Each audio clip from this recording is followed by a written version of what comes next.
ధనం, కీర్తి, సంపద, అధికారం, పదవి మొదలైనవి పోయినప్పుడు మనిషిని ఎంతగానో బాధిస్తాయి. వీటిని తిరిగి పొందడానికి ఎన్నో ప్రయత్నాలు చేస్తారు. ఈ ప్రయత్నాలకు దైవానుగ్రహం తోడైతే అవి ఫలించి బాధ, కష్టాలు పోయి సుఖం, మానసిక ప్రశాంతత, ఆనందం లభిస్తాయి. దీనికై ఉన్న అద్భుతమైన మంత్రం కార్తవీర్యార్జున మంత్రం.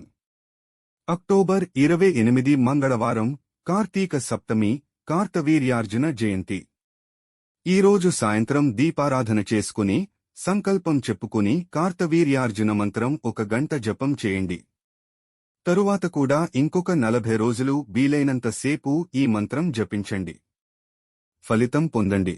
మంత్రం: కార్తవీర్యార్జునో నామ రాజబాహు సహస్రవాన్, తస్య స్మరణ మాత్రేణ గతం నష్టం చ లభ్యతే. శుభం. సంకల్పం డిస్క్రిప్షన్లో ఇచ్చాము. ఇతర వివరాలకు సంప్రదించండి. కృష్ణ సాయి ఆధ్యాత్మిక కేంద్రం, హైదరాబాద్ 8885062015.